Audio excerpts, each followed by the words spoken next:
Welcome to Chasing North, a podcast for purpose-driven professionals, entrepreneurs, and changemakers who know that real success isn't just about status, it's about alignment. I'm your host, Christin Mack, business leader, lifelong learner, and someone who believes that the most powerful journeys are often the most personal. Here, we dive into real conversations with real people, exploring personal growth, leadership, conscious business, and the deeper motivations behind impactful success. Let's get curious together, because every path holds power and your worth is not up for debate. Hi, and thanks for joining me on another episode of Chasing North.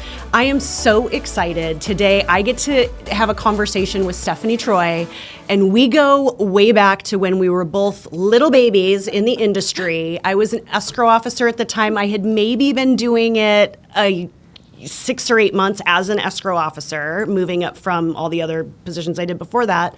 And it was her first real estate closing. And I'm just so excited to have this conversation because we've stayed in touch throughout the years, and so much has changed. Everything has changed. So that was in 2006. Yeah. Because I was newly licensed in 2006. But I don't remember it being you in escrow for 8 to 9 months. I thought you were a pro.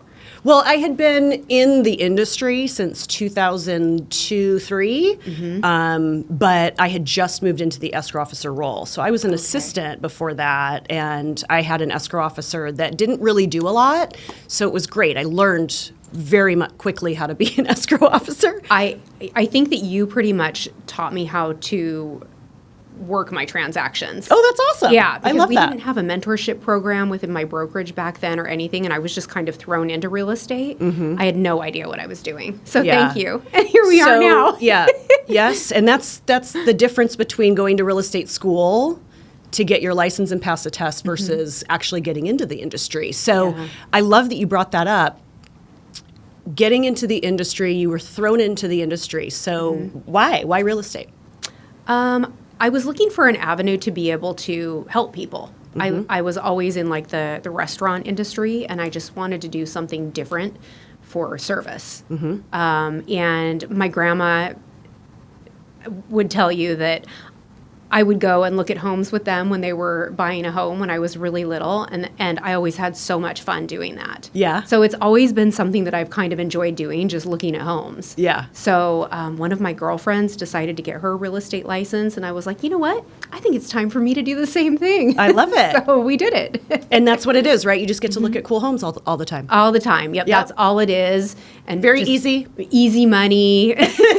I'm kidding. Yes. So when you started, and I know this because you've shared with me, but also now you're sharing on social media your story. So you started real estate, moved out here. Take us back. Okay. So I was licensed as a realtor in 2006, but I moved to Arizona in 1999. So I waitressed, I did retail jobs, so on and so forth, but I just wanted to do something more. That's why I got into real estate. And then so that was 2006. I had maybe a handful of transactions, 10 transactions or something like that. And then obviously the market fell apart, and that was really difficult. We had to pivot from, just residential resale, real estate to doing short sales and foreclosures and things like that, and that was really interesting. Yeah. And we all survived. We survived, and we all gained so much great experience from it.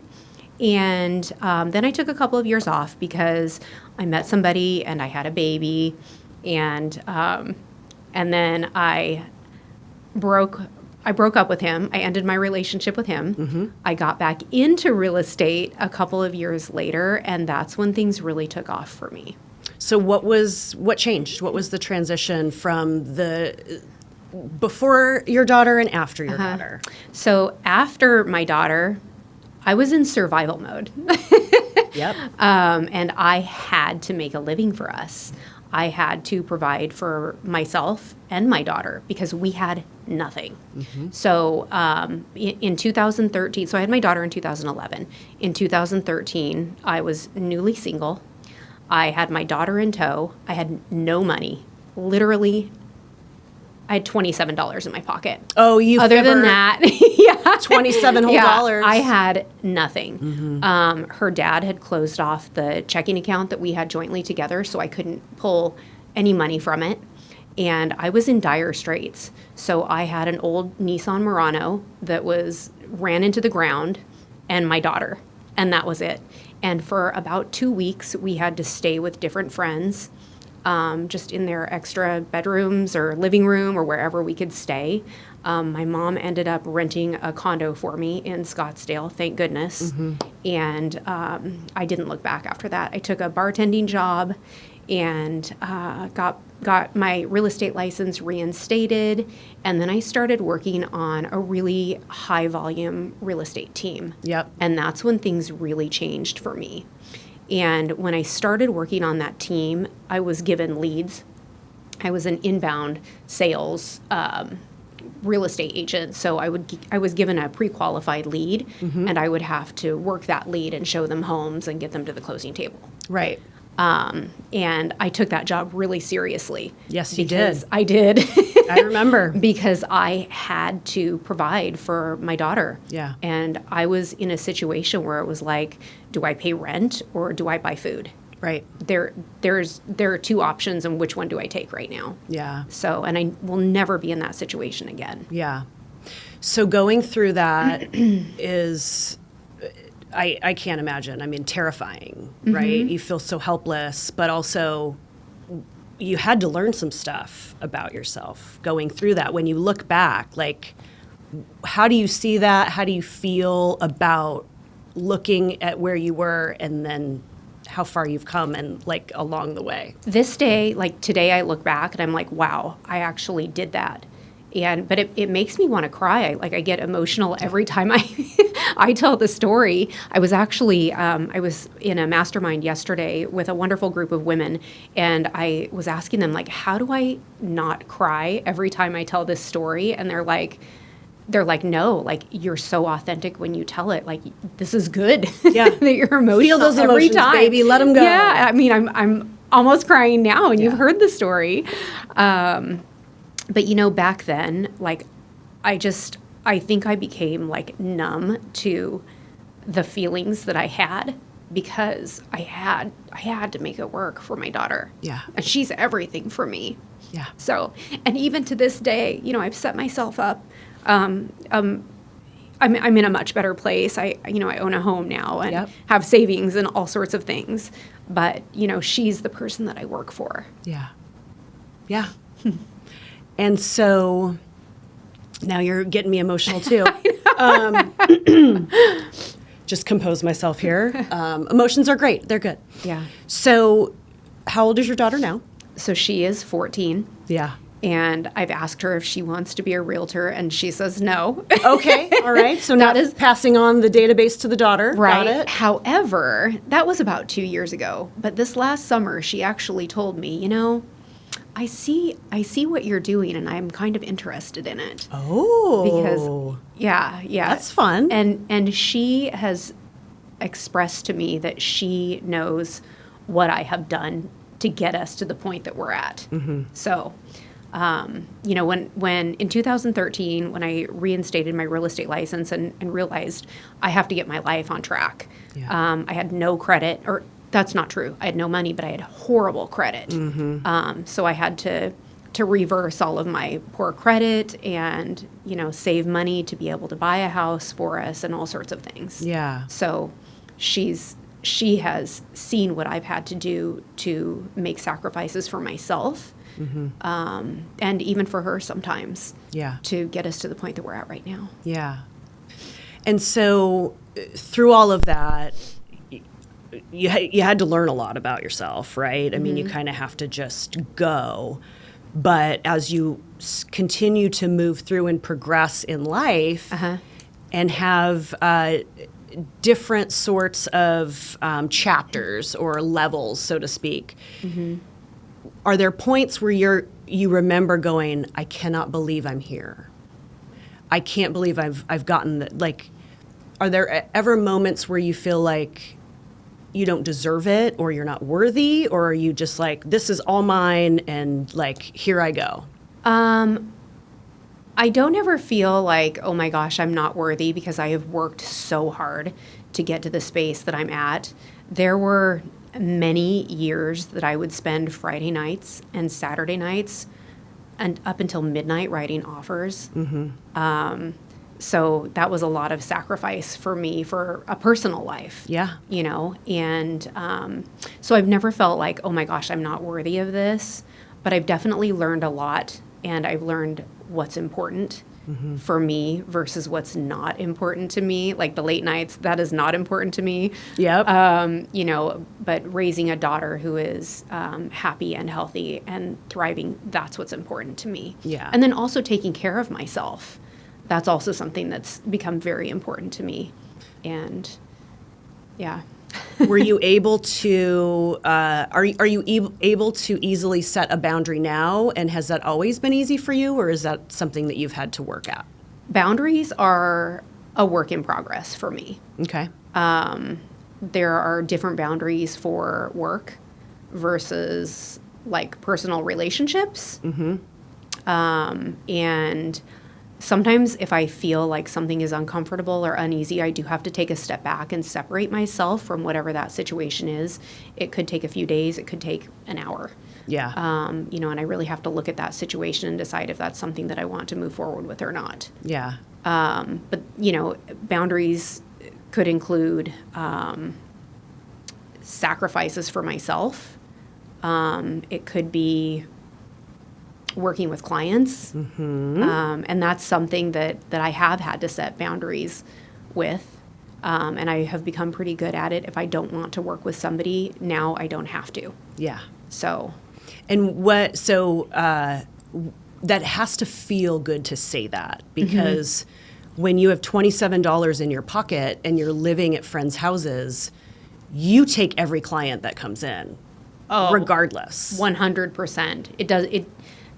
Back during that time period, which was several years of rebuilding myself, I would do whatever my clients wanted to do for real estate. Like if they wanted to start looking at homes at 8 o'clock in the morning and they wanted to see 60 homes, I was going to get them in to see 60 homes. And I would just sacrifice all of my time for them. And they could treat me terribly. They could talk to me terribly. They could talk down to me, and it didn't matter. Yeah. Because I had to get them to the closing table. Yeah. So looking back, what advice would you give young Stephanie starting out in that moment? I would say just don't give up. Yeah. Keep going. You're going to be okay. Yeah. Don't give up. Yeah. And you did that. Yeah. You didn't give up. Yeah. What about those people that maybe get into the real estate industry thinking that it's just showing and looking at pretty homes? Were there any moments where you got into it and you were like, oh, wow, this is not at all what I thought it was going to be, but I got to do it anyway because this is my thing? Or not really. It was all. You knew what it was. I knew it was a service industry. And within the brokerage that I'm at right now, I've actually, I have been part of their mentorship program, and I have met agents who I think really just wanted to look at pretty homes, and they thought that money would come easy, and realize that that's not what happens. Yeah, right. Yeah, but when I started over, I should say, I wasn't like in the luxury home market like I am now. I was really showing like first-time home buyer home models. So I wasn't even seeing, these homes that you see in the magazines and whatnot. That's something that's definitely come like later in my career. Yeah. Yeah. You were selling homes to make money. Yes. And help people so that you could feed yourself and your daughter. For sure. Like that's it. Right. But I do have to say, I mean, I wasn't just doing this because I needed money. Like it made me feel good to be able to help people. Yeah. So I don't want there to be a wrong impression about me. I was genuinely doing this because it was something that I liked to do. Right. So, but I saw a means to an end in my situation by continually, using real estate as the means to an end for me. It's my career. Right. Well, and that's the difference. And that's kind of where I was going is you realize that this this was something that you were going to do. And it was, I have this need, I'm in this situation, I'm doing it. And not only are you doing it, but it's where you wanted to be anyway, right? Yeah. You knew that this was something that you wanted to do at a young age, and even for a few years before that. And so with that sort of experience of going into real estate and growing through the industry, are there things that have changed over the last, I don't know, 20 years? Anything different? As far as real estate goes? Yeah. Everything is different. I mean, everything is different. You know, I remember in 2006 and 2007, sellers were paying real estate agents, buyers agents, to sell their homes. Like, not just commission, but they were offering like additional compensation. Like incentives? Yeah. Okay. Yeah.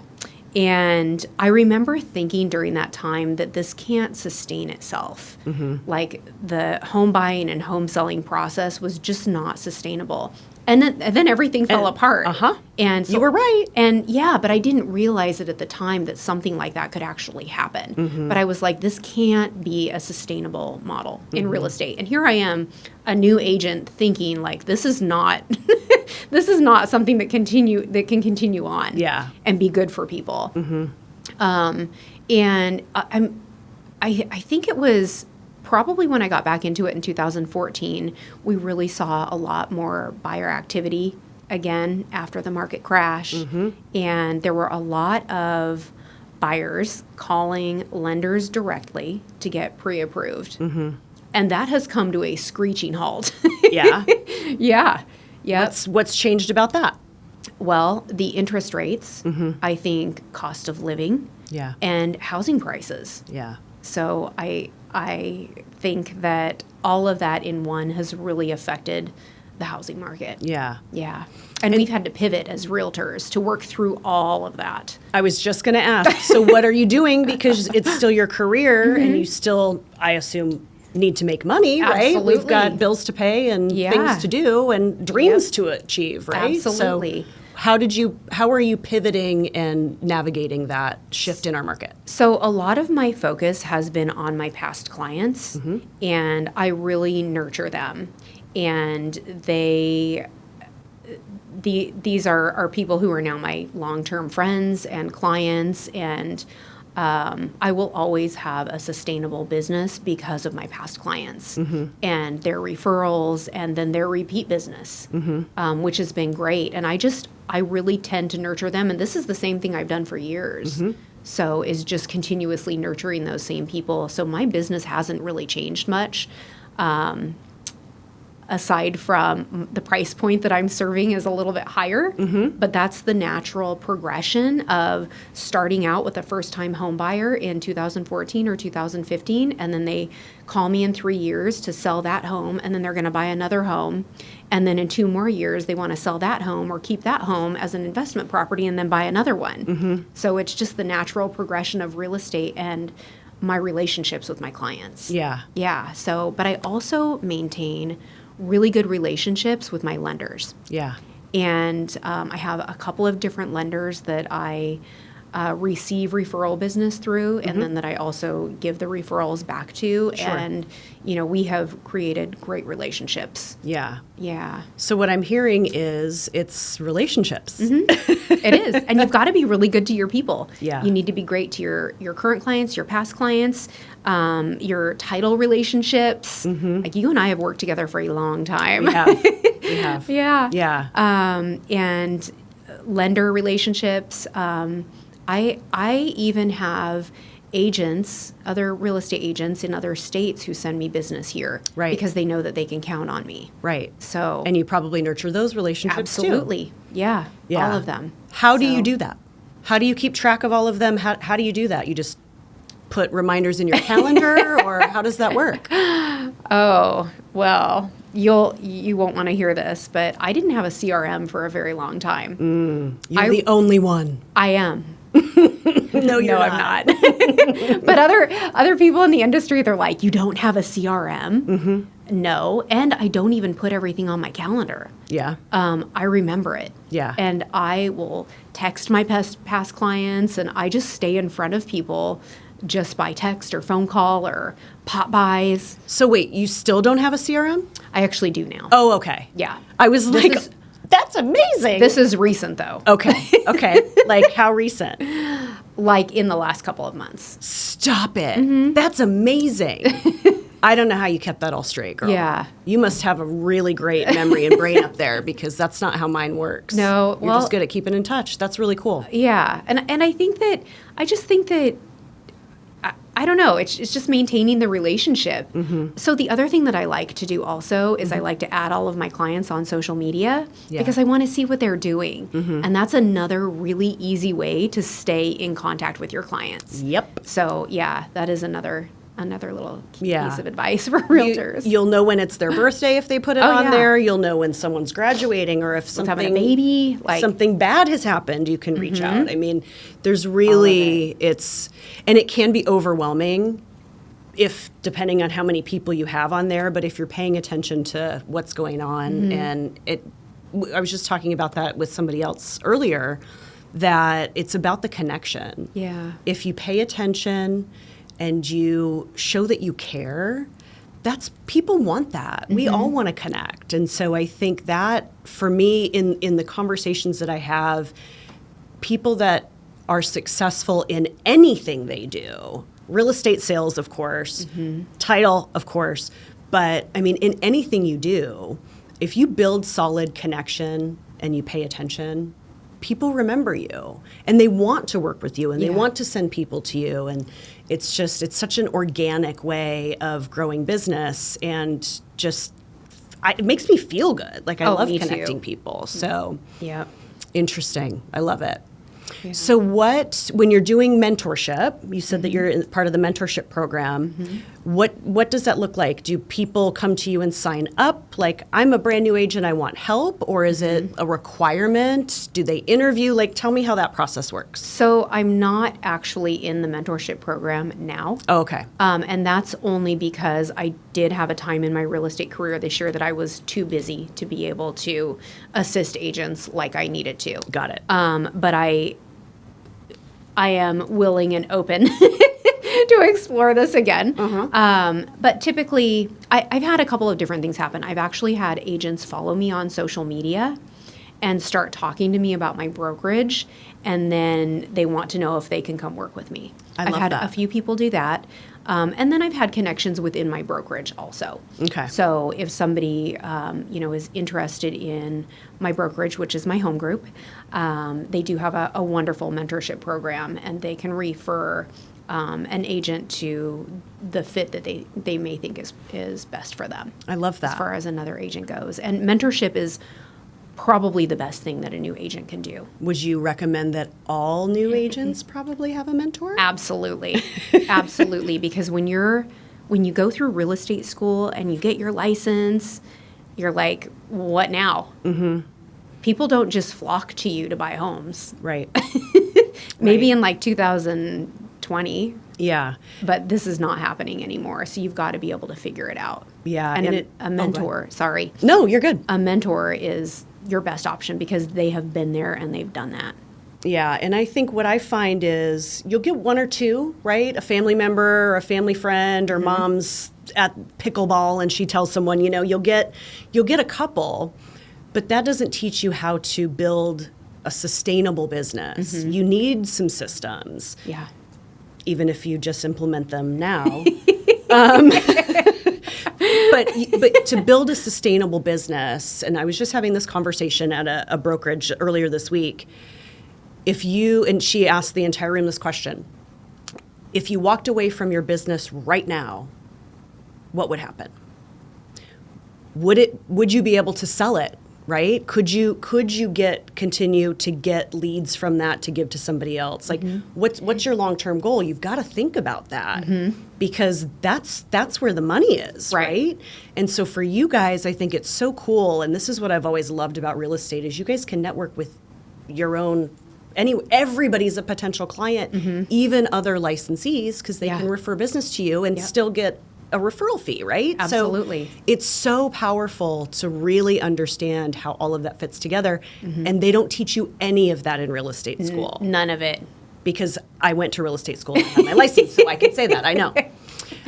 But I do think that it's challenging if you just come into the industry and just try to write a contract. I mean, even just writing a contract, like you get 6 hours of contract training, and there are 80 some forms. Like that is not going to teach you how to write a contract. Yeah. Because every transaction is different, so you're not going to know exactly what to write on that contract. And if you have a mentor, they're going to be able to tell you exactly what to write on that contract. And if for some reason, I've actually come into this situation a couple of times where I didn't know, about some sort of situation that was going on, at least I have the means to be able to call my designated broker and say, hey, what do we do here? Right. So, Yeah. yeah. And I think that is it's important, of course, to have someone that you can go to and ask. But I think it's also important to acknowledge, I don't know the thing, and I'm going to go get help versus just trying to figure it out. Please ask. Please ask. Yeah. So, the best thing that you can ask is, if you're a new agent, just ask for help if you do not know. If you're questioning the answer to your own question, you don't know, call someone and ask for help. Yeah, absolutely. I think that's actually just a good rule in life. I mean, in general, like, I don't know how to drive this, so I'll just figure it out. No, Right. don't do that. Yeah. If you're questioning it at all, then maybe you shouldn't do it. Maybe not press go. Yeah, so that's funny. So in your journey, you're clearly a leader. Clearly. You're mentoring people. You're raising your daughter, and I know you, so it's easy for me to say that you guys have such a solid relationship.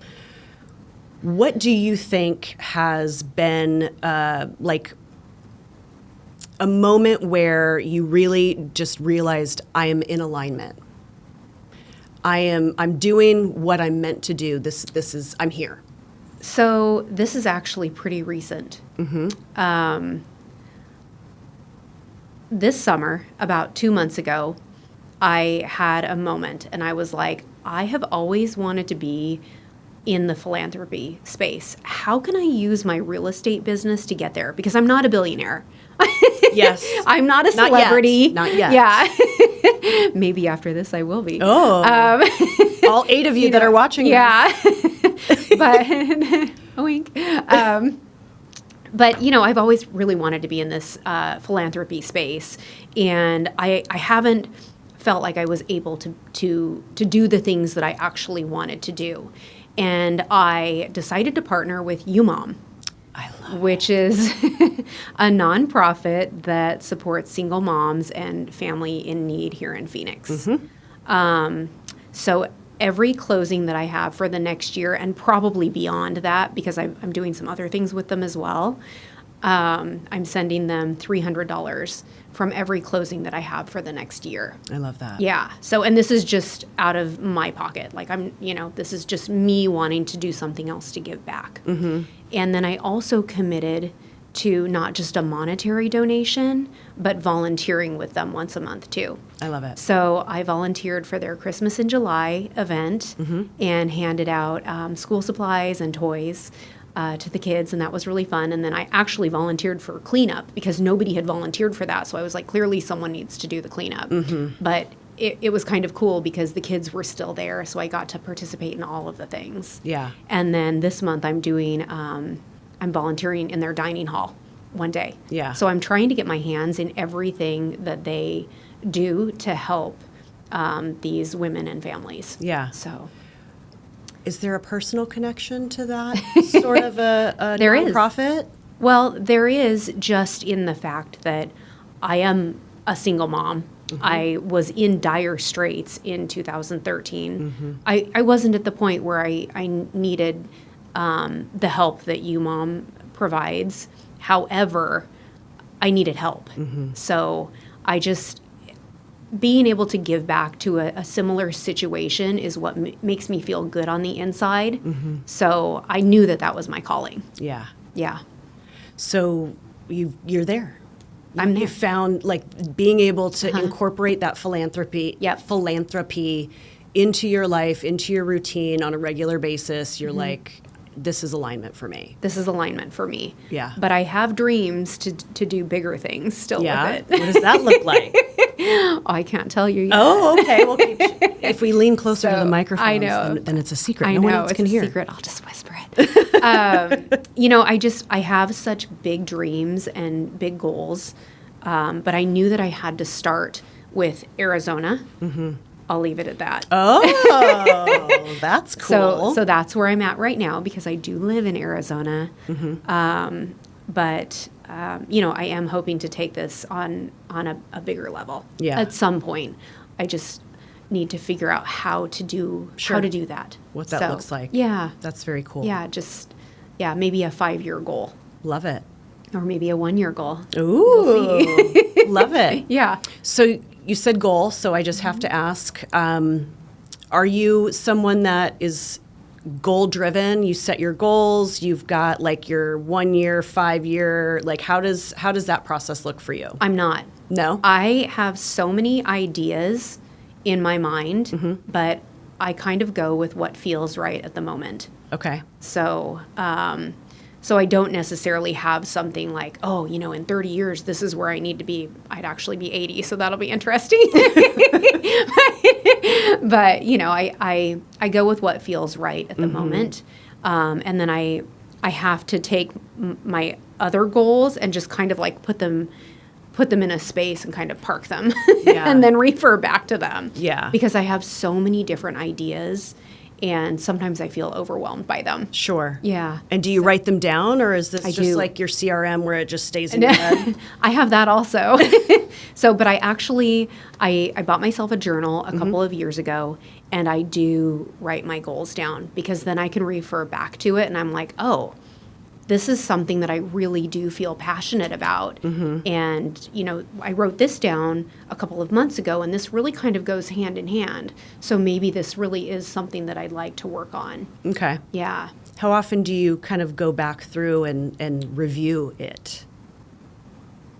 I write in it every day. Okay. So I would say I probably review, not the entire thing, but I'll probably look back through it once or twice a week. Yeah. Just because I have so many different ideas going on.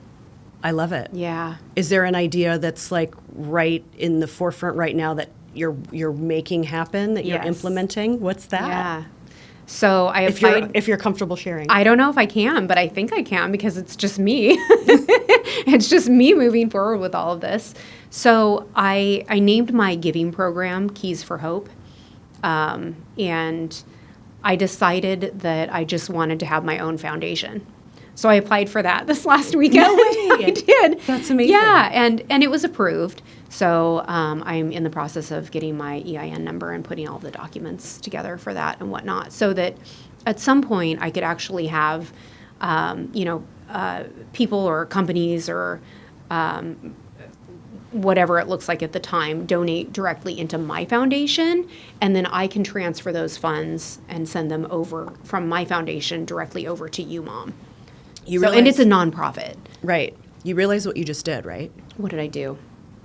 You just increased your reach as if you are a billionaire, right? You're putting the pieces in place. You said, well, I'm not a billionaire, so, it's only this much and this is all I can do. But by incorporating other people and taking those steps, you're creating a foundation so that you can donate and can make a difference like a billionaire. And that's what I want. And that's huge. And you're creating ripples that maybe you didn't even realize what you were doing. I don't know. I think you're just telling me this right now, so I think you're right. Yeah, that's very, very cool. Yeah.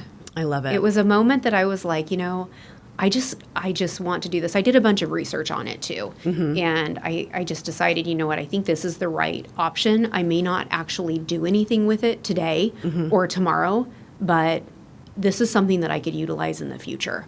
Yeah. As far as giving back and helping and maybe do something on a more national level rather than just keeping it local. I love that. Yeah. So we're going to wrap up. Thank you so much for being here. Thank you. advice, words of wisdom, inspiration, anything that you'd like to close with or share with the audience before we end the episode? So I just want to say, like, if you're ever feeling helpless, there are people out there that will help you. And, I feel like my goal in life with my story is just to provide hope, especially in that single mom and parent place. So I just say, don't give up on your dreams. Follow your dreams. Connect with whoever you can. Talk about them with everybody because they're there to help you. Yeah. Yeah. Or they could probably just call you, it sounds like. And that's fine too. You're a big cheerleader for everybody. I am. Okay, I need to ask you a question, and this is something that I've always admired about you. Yeah. You have always been very authentic. You own who you are. You are just, you come in a room and you take up space. I'm here. And not in an arrogant, like, conceited way. Very genuine, very kind, always positive. How do you do that? I think it's interesting that I come across that way. But I just am naturally who I am. Mm-hmm. I mean, I don't like small talk, and I don't like to sugarcoat things. Mm-hmm. So I think that is authenticity for me. Okay. So I just am who I am, mm-hmm. but I also want everybody around me to feel good. So I don't even think negative things. Yeah. I only think positive things about people. Yeah. Yeah. So I think I don't know the answer other than that's just who I am. Yeah. Yeah. All right. Well, I was hoping there was some secret you could give me. Oh my gosh, you're the same way. But I do think negative things sometimes. Do you? I can be judgy. Oh, okay. Mm-hmm. Okay. I'm really working through that, though. Oh, good for you. Because I don't want to show up that way. Yeah. So I'm only judgy if it's like I know someone else is judging that person, and then I'm like, But I wonder what they say behind my back. Yeah. No, but I really try to take everybody at face value for me, mm-hmm. and I do kind of judge people on like how they make me feel internally, but I always want to give somebody the benefit of the doubt. Yeah. So that intuition thing mm-hmm. that you have that's so strong. Yeah. But then if I start feeling, weary about somebody, it's usually red flags and I run the other way. Yeah. So you don't try to fix them. I don't try to fix them. But there was a point in my life that I would. Yeah. Yeah. I think we all had that point in our lives. Yeah. But none of that anymore. So I love it. Yeah. All right. Well, we're going to close. Unless there's anything else you want to share. Oh, gosh. Feel free to reach out to me on Instagram. I am your AZ agent. Send me a DM if you need anything. If you need to talk, I'm here for you. I love it. And we'll make sure to include all that information in the comments and all the good stuff. So, all right, another episode of Chasing North. And again, I need to make sure that I am doing this because North Star Title Agency is our sponsor. They are so supportive of me being able to follow my dream and create this podcast and have these conversations. So if you're looking for title and escrow settlement services, please consider North Star Title Agency. We'll see you next time. Thanks so much. Thanks for joining me on Chasing North. If today's conversation resonated with you, I'd love it if you'd share the episode, leave a review, or pass it along to someone who'd be inspired. Until next time, keep chasing alignment, trust your path, and remember, your value is non-negotiable.